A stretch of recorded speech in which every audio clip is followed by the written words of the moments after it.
أعوذ بالله من الشيطان الرجيم. بسم الله الرحمن الرحيم. الحمد لله رب العالمين، والصلاة والسلام على سيد المرسلين وعلى آله وصحبه أجمعين. رب اشرح لي صدري ويسر لي أمري واحلل عقدة من لساني يفقه قولي. سبحانك لا علم لنا إلا ما علمتنا إنك أنت العليم الحكيم. ولا حول ولا قوة إلا بالله العلي العظيم. Kitab Fathul Mu'in, muka surat 41, petok atas sekali. Surat 41, petok atas sekali. Qala al-muallifu rahimahullahu ta'ala wa nafa'ana bi'ulumihi amin. Wal awla fil kayfiyati an yada'a yadahu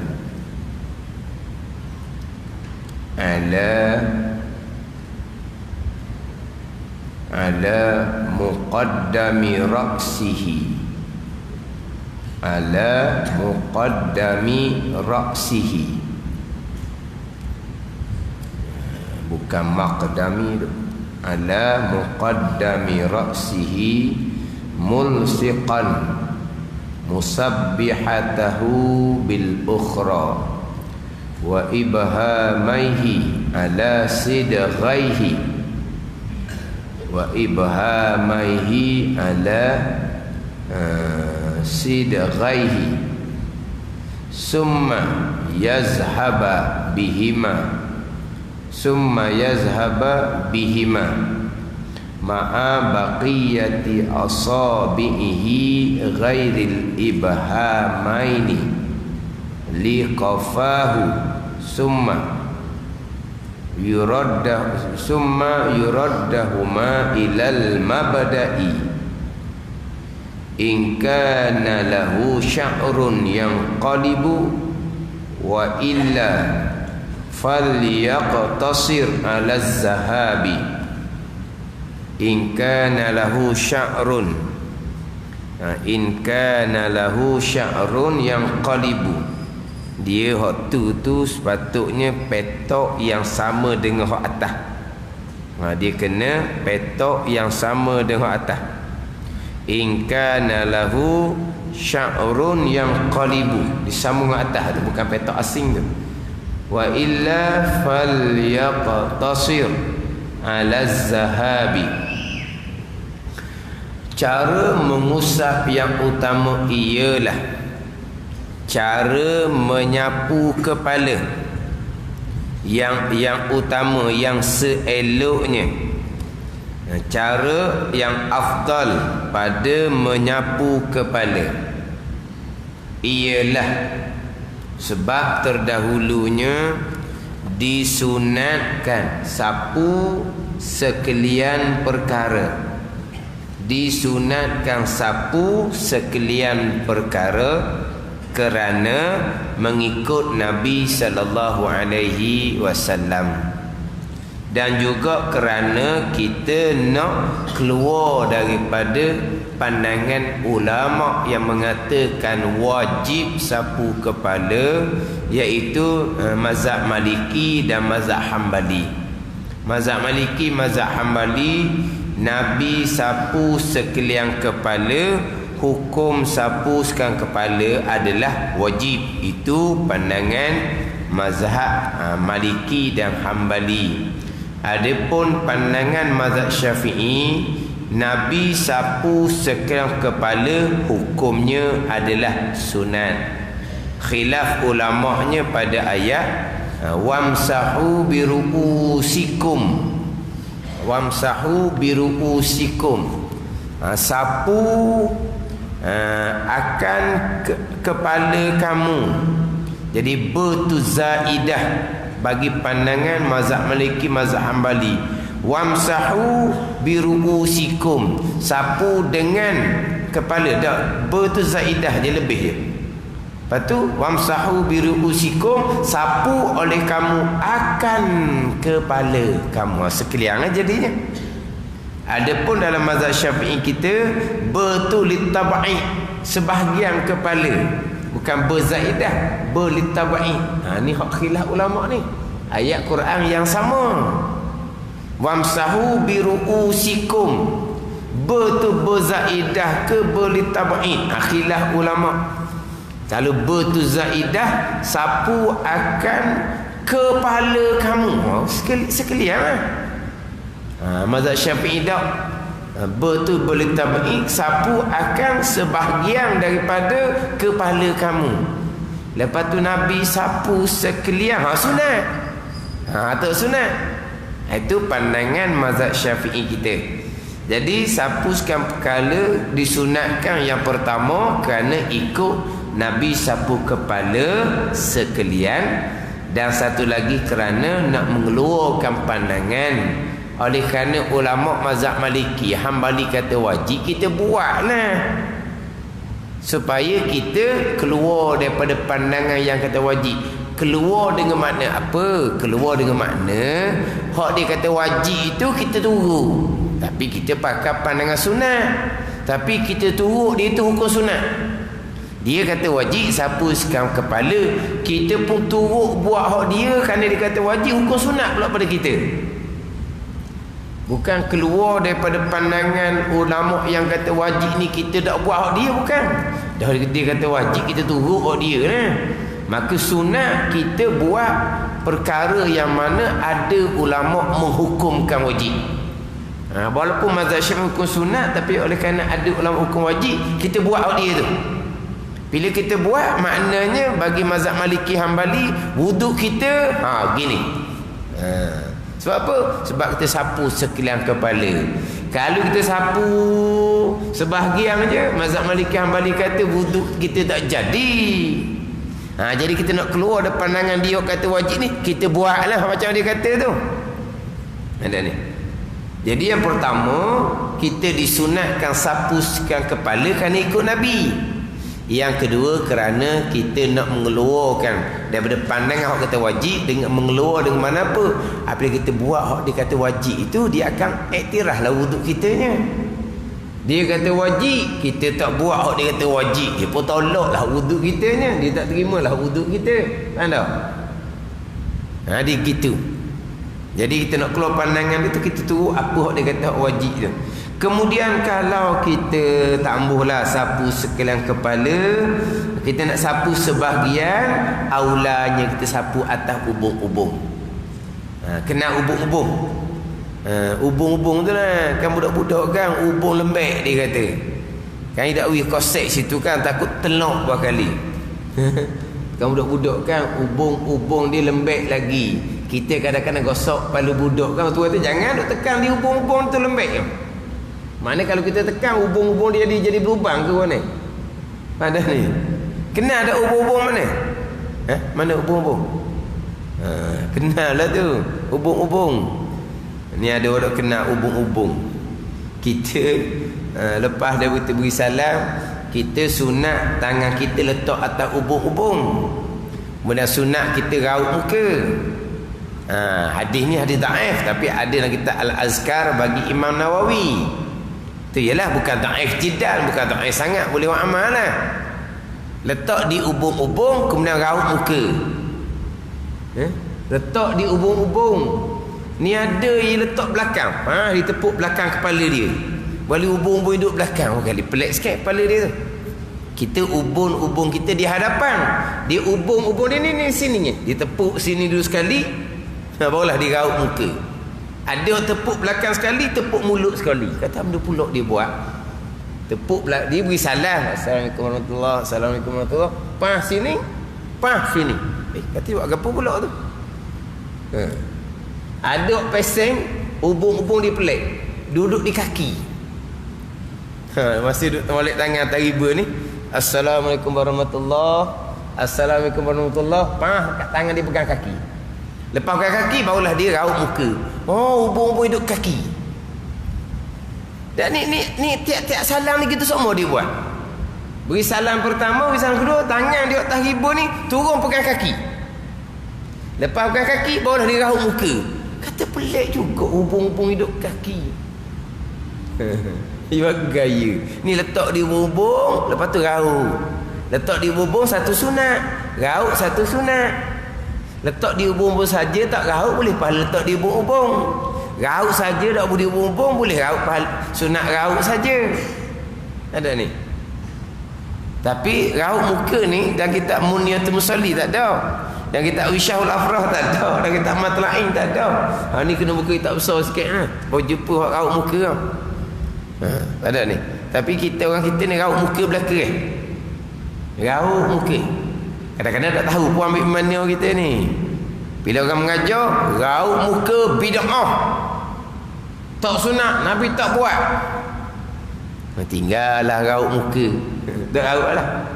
Lepas tu dia bilang pula, Ustaz semayang berasa tak siap Ustaz apa pula tak siap?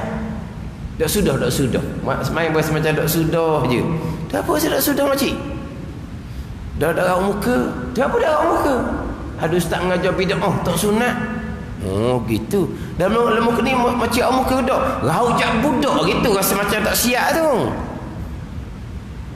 Buat jak budak lagi.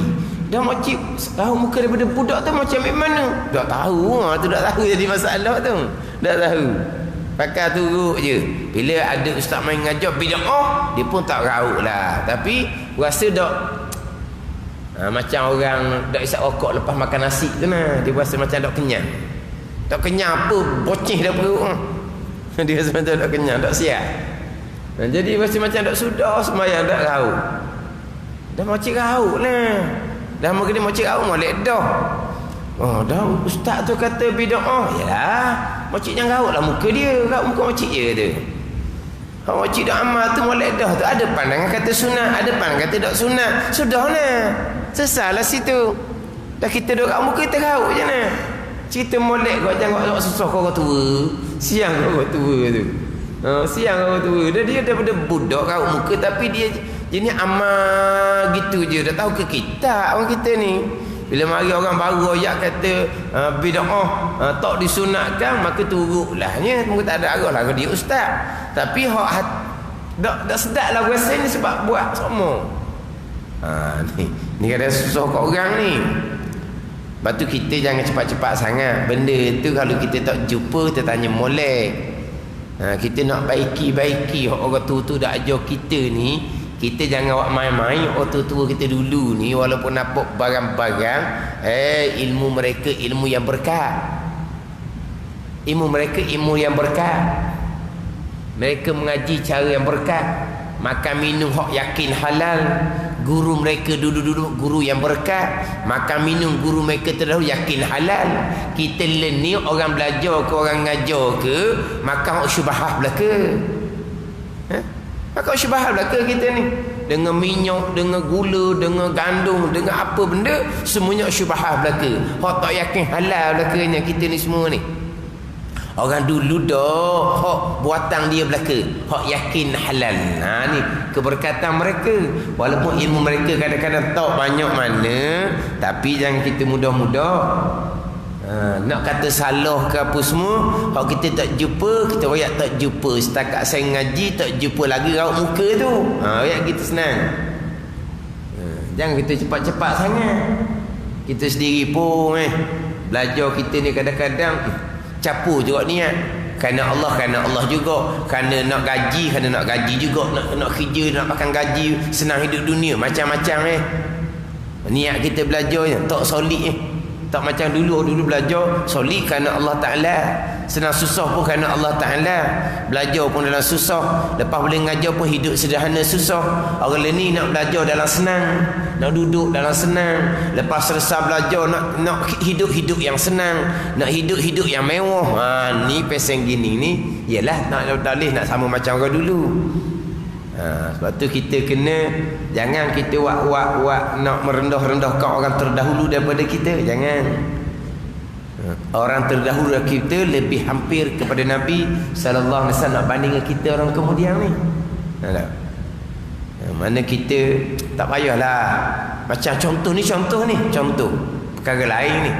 Tapi menyusah kat orang. Kita duk ngaji selama kening, saya tanya negeri mana pun sama je. Orang tu dah ajar kita baca doa iftitah, Allahu Akbar kabira. Walhamdulillahi katsira. Allahu Akbar kabira. Walah wasal, bukan wakaf. Kenapa baca dengan ra bagi mati? Ra tu bagi depan. Bacalah Allahu Akbaru kabira. Kenapa orang tua kita ajar Allahu Akbar kabira? Kan gitu. Mana kita ni semua atas masjid? Ada tak kita ngaji masa budak-budak Allah tu ajar kita Allahu Akbaru kabira? Ada tak? Mana ngaji masa budak-budak hok dah tiga-gapa dulu Mana Allah tu ajar kita Allahu Akbaru kabira ke Allahu Akbar kabira? Mana? Allahu Akbar kabira. Saya tanya orang negeri lain pun Allahu Akbar kabira.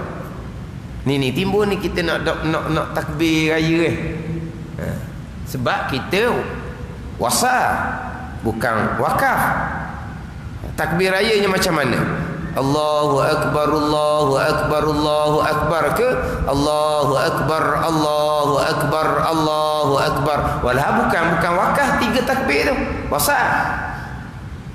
Apa tu? Yang terakhir pula Allahu Akbar kabira walhamdulillahi katsira wa subhanallahi bukratan wa asila. Itulah. Lepas tu masih takbir mula-mula tu kan Allahu Akbar Allahu Akbar Allahu Akbar la ilaha illallah wallahu akbar Allahu Akbar walillahil ham.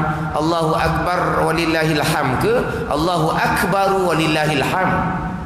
Sebab kita wasa tu Allahu Akbar walillahil ham, kita tak wakaf, kita wasa ke wakaf. Allahu Akbar Allahu Akbar Allahu Akbar wasal. La ilaha illallah wallahu akbar, wakaf lah tu. Allahu Akbar walillahil ham, bukan wasal. Terakhir tu La ilaha illallah wallahu akbar. Okeylah tu wakaf. Allahu Akbar walillahil ham. Wakaf ke wasal? Wasal juga. Bila wasal ra tu bagi depan. Nak baca mana tu? Sama dengan nak iftitah tu. Sama dengan takbir raya terakhir Allahu Akbar kabira walhamdulillahi katsira tu. Tapi orang kita duduk belajar jak budak, orang tu dah ajar Allahu Akbar kabira. Orang sekarang dia ngaji pandai ada orang dulu. Orang duduk erti ilmu nahwu. Orang duduk tahu pun ra tu bagi depan. Tengok molek dia pun tunjuk dalam buku bacaan solat. Memanglah ra tu bagi depan. Tengok ra bagi depan ni. Yang kamu duk baca Allahu Akbar kabira tu nak mana salah? Mubtada khabar situ kan, ra tu kena bagi depan. Bacalah Allahu Akbaru kabira, kita boleh tengok dalam buku, ya sungguh ra bagi depan. Yang tua kita duk ajar Allahu Akbar kabira, ra tu bagi sukun, bagi mati, tu ambil mana pula orang dulu dak pandai, orang learning pandai gitu.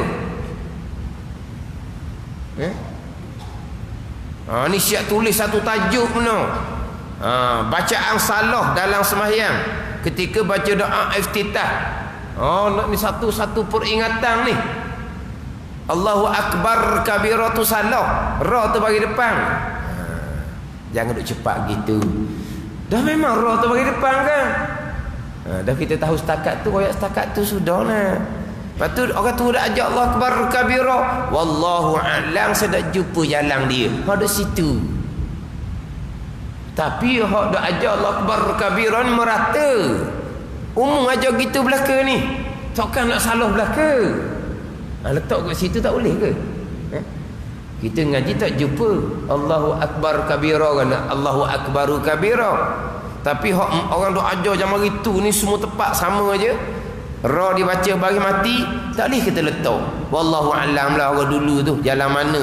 Tapi setakat saya retinya hak ngaji saya qadah ada sikit sebanyak ni, ra tu bagi depan, jangan ra baca bagi mati. Begitulah lagi baik. Kita ilmu selapih je. Yang timbul pandangan kata lebih afdal ra tu bagi mati walaupun wasal, walaupun ra tu ditulisan bagi depan, diambil daripada at-takbir jazmun. At-takbir jazm ni khilaf ulama pula. Hadis ke perkataan ulama. Tapi kalaulah hadis Nabi sekalipun jazmung tu maknanya kena putus, kena mati. At-takbir mesti jazmu, kena jazam, kena putus.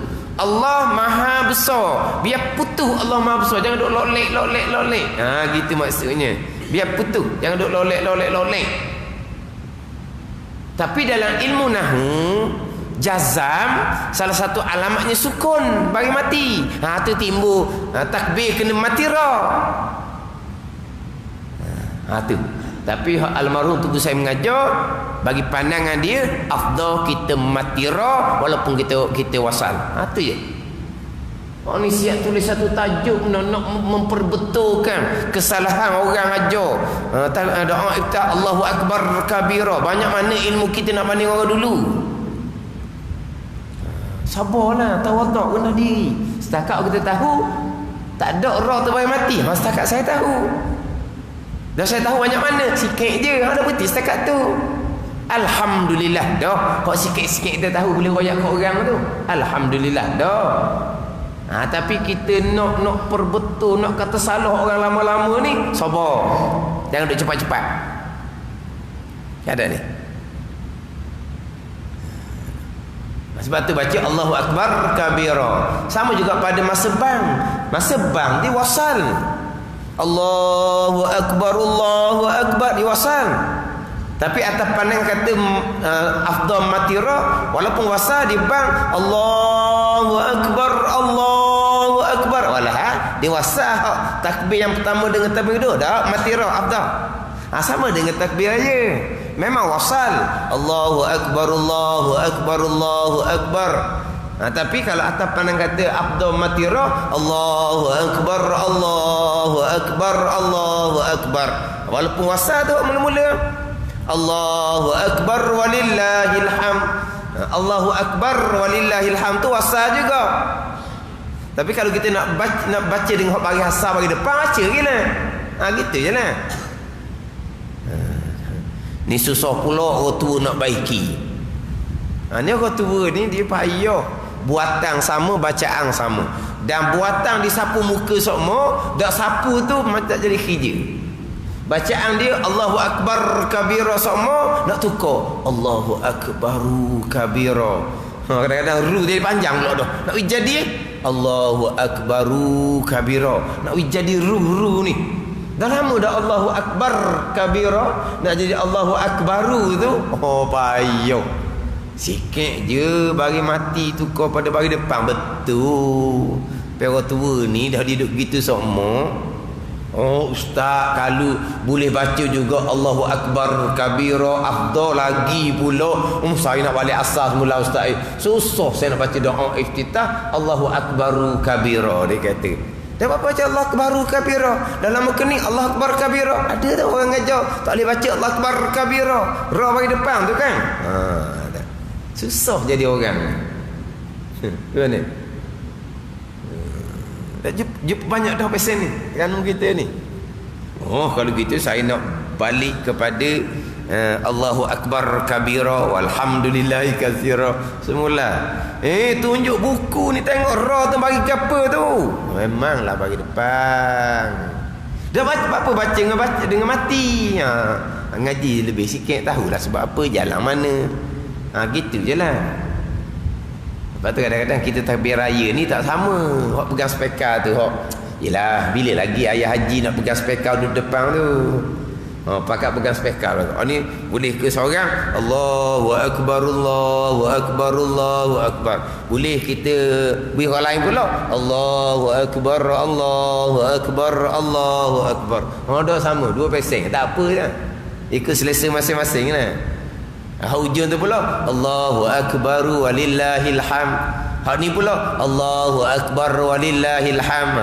Gaib boleh, ada masalah. Ada ni. Kan Allahu Akbar walillahil hamd tengah pasal kan? Okey je lah. Tapi sedap juga tu main benda gitu. Orang duk buat sama-sama salah. Kan claimer kita tu. Orang baca sama-sama salah orang baca tu. Kan claimer tu. Ni baca buat sama macam orang ramai, baca macam sama orang ramai, jadi tak timbul nama lah. Jadi hak letak tangan di ubur-ubur mata kat muka atau memang hadis tu daif, tapi bukan daif jidan, boleh buat amal. Tambah raut pun tak apa. Oleh ni ramai dah tak, oleh ni muda-muda tak raut. Beri salam dah tak raut. Letak di ubur-ubur lepas tu raut. Ni ubur-ubur ni.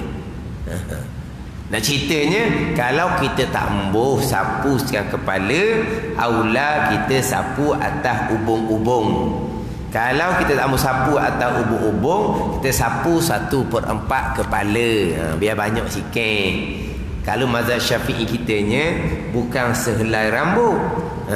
Hujung ataupun kepala bagi sehelai rambut tu pun sah dah. Itu hak pandangan mazhab Syafi'i, tapi disunatkan juga kita sapu sekalian. Kemudian macam manakah cara nak sapu sekalian? Macam manakah cara nak sapu sekalian? Cara dianya, cara mengusap yang utama, cara menyapu kepala yang afdal ialah meletakkan 2 tangan pada bahagian depan kepala dalam posisi 2 telunjuk bertemu. Dalam posisi 2 telunjuk bertemu, mana mulsikan, berdempet, berhubung 2 telunjuk, 2 ibu jari wa ibhamaihi pada pelipis kanan dan kiri. Ni. Lalu memutarnya, kemudian memperlalukan ke belakang, berporos pada 2 ibu jari Allah sampai tengkok, lalu mengembalikan ke depan. Qaidnya jika kepalanya berambut, rambut sampai berbalik-balik. Terjemahan dia. Jadi jika kepala berambut ni dikena sambung ke atas. Jangan buat penggal lain tu. Buat penggal lain jadi masalah lain tu. Dia penggal yang sama je. In kana lahu sya'ru yang qalibu tu sambung atas. Lalu memutarnya ke belakang, berporos pada 2 ibu jari. Apa benda ni? Dia gini, letak 2 tangan pada bahagian hadapan, ibu jari duduk di pelipis ni yang panggil pelipis ni. Ibu jari duduk sini. Ni telunjuk, telunjuk dipanggil bertemu. Telunjuk ni mursikan, depek. Ibu jari duduk di pelipis. Ni pelipis orang panggil. Kemudian dia pun memutar ke belakang. Ke belakang, berporos pada 2 ibu jari. Makna dia pergi ke belakang ma'a baqiyati asabihi, serta dengan sekalian jari sampai ke belakang-belakang, ghairi ibhamaihi, ibu jari je tak pergi belakang, ibu jari duduk sini. Tu dia mau dengan berporos, apa benda tak tahu lah. Apa benda berporos? Apa berporos? Dia ginilah maknanya bila kita letak tangan di hadapan, ini tangan ni di hadapan kepala, telunjuk ni depek, ibu jari duduk di pelipis ni. Ibu jari duduk di pelipis ni. Kemudian kita pun pergi ke belakang. Pergi ke belakang ni ma'a baqiyati asabi, dengan semua jari ke belakang ni. Ghairi ibhamaini, melainkan ibu jari ni tak pergi dapat ibu jari duduk sini. Ni pergi belakang sampailah kepada tengkok, lalu mengembalikan ke depan pula. Sunat mengembali ke depan. Qaidnya in kana lahu sya'run yang qalibu, jika adalah baginya rambut yang berbalik-balik. Mana rambut tu panjang. Kalau rambut tu panjang, sunat balik semula ke hadapan. Jika kepalanya berambut, rambutnya sampai membalik, payah. In kana lahu sya'run yanqalibu, jika adalah baginya, bagi seseorang, rambut yang berbalik-balik, mana rambut tu panjang. Tu kata in kana lahu sya'run yanqalibu, jadi kena sama atas. Perenggan yang sama, jangan buat dua perenggan gitu. Dia lain makna jadinya. Dan kalau tidak, wa illa, dan jika tidak adalah rambutnya berbalik-balik, dengan bahawa rambutnya pendek ataupun rambutnya tak ada. Sekarang ni wa illa, diterjemah dengan dan kalau tidak. Kalau tidak dengan mana apa? Kalau tidak adalah rambutnya berbalik-balik. Kalau rambutnya tidak berbalik-balik, dengan mana apa? Dengan makna bi allam yakul lahu sya'run aslan, dengan bahawa tak ada rambut sekali-kali, mana botok. Atau aukana, ataupun ada rambut, walakin la yanqalibu linahwi sighari, ataupun ada rambut tapi tidak berbalik-balik kerana rambutnya pendek. Dia tak ada rambut ataupun rambut pendek, cukup memutar tangan sahaja. Cukup memutar tangan sahaja. Fal yaqtasir, mana memada kita ala zahab, pergi ke belakang je, cukup pergi ke belakang, tak payah kembali balik. Dia gitu. Kalau rambut panjang, kita pergi ke belakang, kemudian kita pun balik ke depan semula, sunat. Tapi kalau rambut tu tidak berbalik-balik, dengan bahawa rambut tak ada langsung botok, ataupun rambut ada tapi rambut pendek, maka tidak disunatkan dia kembali balik. Hanya sunat pergi ke belakang, tak sunat dia kembali balik. Kalau dia kembali balik pun tak dibilang kali yang kedua juga. Tak dibilang kali yang kedua, sebab apabila selesai dah, tak sunat dah kembali balik. Kalau kembali balik juga tak jadi juga panggil kembali, sebab jadi mustakmal dah air tu. Sebab sudah tidak disunatkan, beres dah. Boleh beres dah hak tuntutannya, hak kena sikit wajib, hak kena perhabis sunat, beres dah. Kembali balik dia buat rambut pendek je. Kembali balik ni disunatkan kerana rambut tu panjang. Kalau rambut tu pendek, sekali pergi ke belakang ni rambut kepala botok ataupun rambut ada pendek, cukup dah dengan sekali kita beres dah sunatnya, kita kembali balik pun tak bilang juga apa jadi mustakmal dah air tu. Faham ni? Tetapi kalau rambut tu panjang, tak selesai lagi, sunat kembali balik, tak jadi mustakmal lagi. Faham ni? Jadi makna kalau rambut panjang, pergi ke belakang, pusing balik. Kalau rambut tu pendek ataupun rambut tu tak ada, pergi ke belakang sahaja, tak sunat kembali balik tangan kita ke hadapan. Ni hak kaifiyah, cara kita meratakan kepala yang afdal, wa in kana ala ra'sihi imamatun aw qalam suwatun. Qalam suah. Kenal qalam suah? Kalau budak ni sekolah rendah ke sekolah pasti je qalam suah ni. Kan kita orang tua kenal tak qalam suah? Kenal tak qalam suah? Tak silap rasanya budak-budak je dia ada qalam suah, ada gambar. Kita ada 2-3 orang qalam suah ni. Apa dia qalam suah? Songkok. Songkok. Dia ada dah budak-budak sekolah rendah je ataupun budak pasti je rasanya. Qalam suah ni. Wa in kana ala ra'si imamatun, imamah serban. au qalam suah tammama 'alaiha ba'da masin nasiyati lilittiba.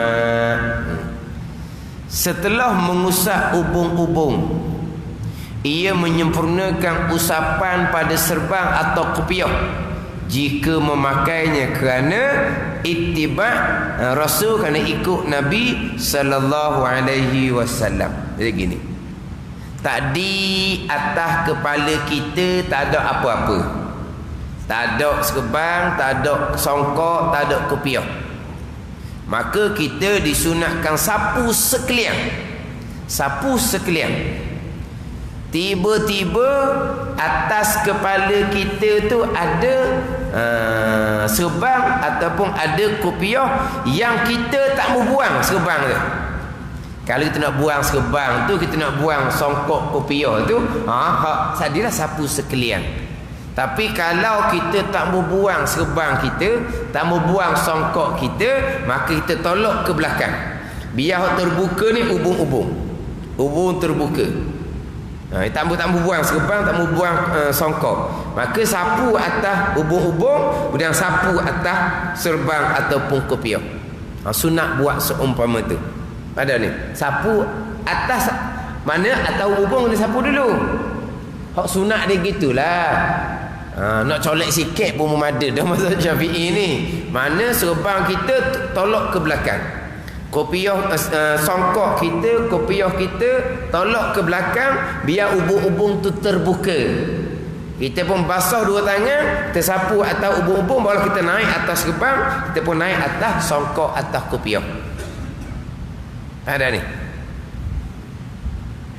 Kalau kita tak mau buang, tak mau buang serban, tak mau buang kopiah, ataupun orang perempuan tak mau buang benda hitam dia tu, benda panggil tu, sebelum perempuan pakai tudung tu kan ada di bubuh benda hitam tu kan. Jadi benda hitam tu tak mau buang. Kalau nak buang, dia kena perhati macam hak tadilah, hak cara afdal tadi. Kalau dia ada mana telekung, bukan telekung, dipanggil apa ni, hak hitam tu lah kena tau. Tak kenal nama kita ni. Dia tak mau buang tu. Misal lah, macam kita lah, kopiah tu boleh buang je borak poket, tak mau buang, tak ada tempat nak bubuh contohnya. Serban pun tak ada tempat nak saku, maka dia pun tolak serban, tolak kopiah ke belakang, tolak semua kopiah ke belakang, kemudian sapu atas ubung-ubung, kemudian lepas tu barulah sapu ke atas serban ataupun atas songkok.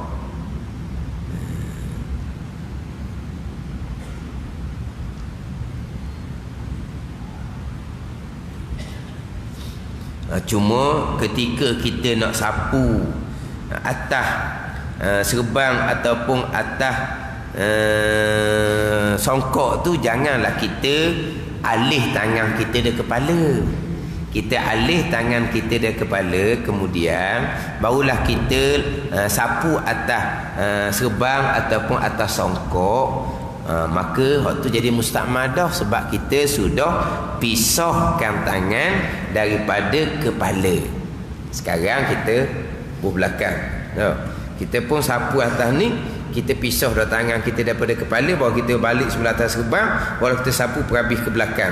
Hak tu jadi musta'madah itu sebab kita sudah lari tangan kita daripada ubung-ubung, daripada kepala.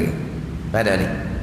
Sebab tangan kita ni, apabila kita pisah tangan kita daripada anggota wudu, maka air yang ada di tangan kita tu sudah dihukumkan mustakmal. Sudah dihukumkan mustakmal. Jadi ketika kita sapu atas ubung-ubung, sebelum kita naik atas serban ataupun songkok, kita buat lari dulu tangan. Mana dia sapu sini, kemudian pun angkat tangan, barulah dibubuh atas ni, baru dia disudah. Maka air itu jadi mustakmal. Maka tak terasa dah lah hak sunat sapu sampailah ke atas serban, ke atas songkok, sebagaimana yang dilakukan oleh Nabi sallallahu alaihi wasallam. Tetapi kalaulah kata dia tak lari, cuma daripada ubung-ubung ni naik ke atas ni macam terakak sikit, tu tak apa. Hak jadi mustakmal ni dia letak tangan atas ubung, Dia tak tangan atas bubuh misalnya, tak tangan atas bubuh, dia buat lari dah. Barulah dia pun bubuh atas serban. Tu jadi mustakmal lah air tu. Tapi kalau dia macam sakok sikit belum naik atas serban, macam teralih sikit daripada kepala sampai ke serban ni, waktu dia ada mustakmal. Ni kalau akak betul-betul ni, akak betul-betul daripada ubung-ubung, barulah bubuh semula. Barulah bubuh semula atas serban. Bubuh semula atas serban. Maka waktu jadi mustakmal air tak terhasillah. Hak disunatkan kita sapu atas serban kita ataupun atas songkok ataupun kopiah kita. Sebab kadang-kadang dia sapu hubung-hubung, dia buat lari tangan, barulah dia buat atas serban pula. Sunat sapu atas serban, sunat sapu atas songkok sudah. Tapi bila buat lari tangan daripada kepala, sudah jadi mustakmal dah. Masuk semula pun tak jadi dah sunatnya. Wuduk sah dah sebab beres dah wajibnya. Cuma kita disunatkan sapu sampailah atas serban, sampailah atas songkok. Tapi nak dapat perkara sunat ni, dia kena air yang mutlak. Kalau sudah lari tangan dia ubung-ubung, air sudah dimustakmal. Faham tak? Sama lah kita basuh anggota wuduk yang lain. Selagi tangan kita berada di kawasan anggota wuduk, tangan air takkan dimustakmal. Kita pindah tangan kita daripada anggota wuduk, nak masuk semula tak boleh dah, sebab air sudah jadi mustakmal. Tu je lah. Tapi selagi tangan tu berada di anggota wuduk, air tu kekal mutlak suci lagi menyucikan, walaupun air tersebut sudah digunakan untuk mengangkat hadas.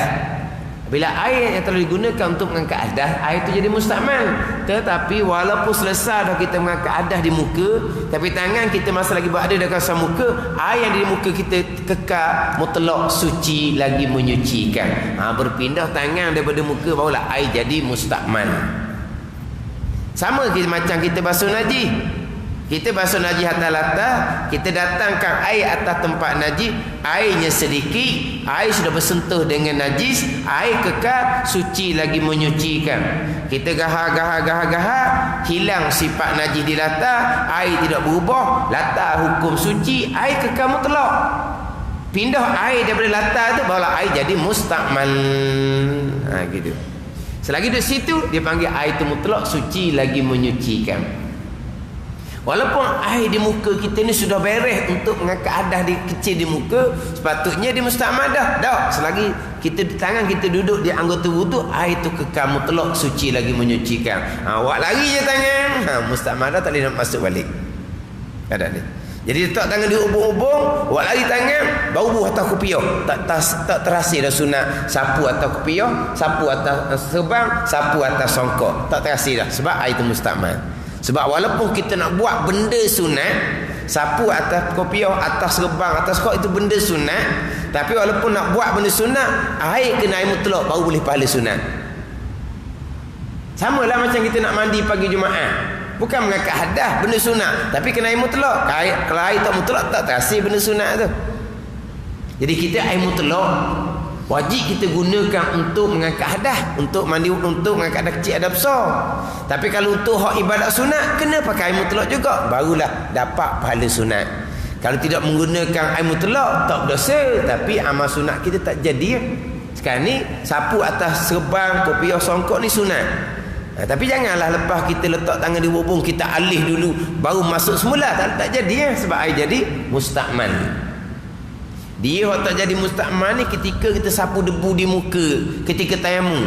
Sapu debu di muka tu tayamum, sapu debu di tangan. Lepas tu tak ada mustakmal. Walaupun tangan kita sudah beralih daripada muka, kita boleh masuk balik muka tangan kita ke muka ada debu tu. Tak ada mustakmal tu.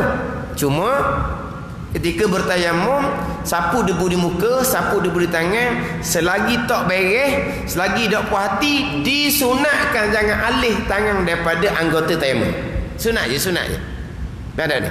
Ketika sapu debu di muka, sapu debu di tangan, selagi tak selesai, sunat jangan kita alihkan tangan kita daripada anggota tayamum, muka dan dua tangan. Tapi kalau kita keluar dah tangan kita daripada muka, berasa nak masuk semula, masuklah. Mustakmal ke tak? Tak ada mustakmal. Ada mustakmal. Kita sama dengan air wuduk. Ada sama dengan air wudu. Jadi kita nak cerita sini, kita sapu atas ubung-ubung, disunatkan kita pelalu atas serban kita, atas songkok kita. Tapi jangan kita buat lari baru kita masuk balik, sebab dia akan jadi mustakmal. Selesai sapu sekalian kepala dan kaifiah cara menyapu sekalian kepala. Wa mashu kullil uzunaini zahiran wa batinan wa simakhaihi lilittiba. Sunnah sapu sekalian telinga. Dia sunnah sapu sekalian telinga ni dua sunnah dah, dua sunat. Satu sunatnya cuik pun boleh dah. Ambil tangan cuik. Orang pun tengok pelik dah. Lepas sapu kepala, lepas tu cuik sini. Buat benda tu. Sapu telinga dah ni. Tu gitu je. Terasa dah sunat. Terasa dah sunat. Dah kata sunat sapu sekalian, tu hak akmal. Sama macam hak berkomo tu lah. Masuk air ke mulut sikit. Kocok pun tak, ludah pun tak, boleh dah pahala berkomo. Masuk air ke hidung, peh sikit je, keluar lalu. Boleh dah pahala masuk air ke dalam hidung. Tapi sunatnya, kita masuk, kita berkomo, mubalaghah, biar bersangatan sikit berkomo. Kita masuk air ke hidung, hak comel dia sampai ke dalam. Kita sapu telinga, hak comel dia sapu sekalian telinga, zahir dan batin. Tapi kalau kita ambil air, kita cuik sini je, cuik dia. Terhasil dah sunat sapu telinga, tapi tak terhasil hak afdalnya sunat sapu sekalian telinga, zahir dan batin. Abang tu kata sunat wuduk ni ada puluh-puluh. Ada puluh-puluh sunat. Sebab apa? Dia satu-satu tu sunat sapu telinga sikit boleh dah. Sapu habis sunat lain pula. Lepas sapu dua telinga, dempek pula dengan tapak tangan, sunat lain pula. Lepas tu berapa kali? Sekali ke 3 kali? Jumhur kebanyakan ulama sekali. Mazhab Syafi'i kita 3 kali. Tu sunat lain pula. Ni kata jadi sunat wuduk ada puluh-puluh ni. Kita bilang ada berapa tak banyak mana. Dah dia banyak. Ni sunat. Buat gini sunat buat seumpama ni. Dia banyak sunat-sunat ketika melakukan benda ni. Hak sunat wuduk. Ketika kita melakukan hak rukun wuduk pun banyak ke perkara sunat. Kita basuh muka rukun, gosok sunat. Kita basuh muka rukun, basuh daripada atas ke bawah sunat. Kena pula. Kita basuh muka tu rukun, kita perhati di tepi telinga, di comel hidung ni sunat. Dia banyak pula. Basuh muka tu rukun, tapi ketika basuh muka tu banyak pula sunat-sunat di dalamnya. Tu kata sunat wuduk ada puluh-puluh. Wallahu a'lam. Bismillahirrahmanirrahim. Alhamdulillahirabbil alamin, wassalatu wassalamu ala sayyidil mursalin wa ala alihi wa sahbihi ajma'in. Allahumma iftah alaina futuhal arifin. Allahumma allimna ilma aqdamin wa fahimna famasabikin warzuqna ruqat talibin. Allahumma zidna ilma wa alhiqna bis salihin. Wa sallallahu ala sayyidina Muhammadin wa ala alihi wa sahbihi wa sallam. Walhamdulillahi rabbil alamin.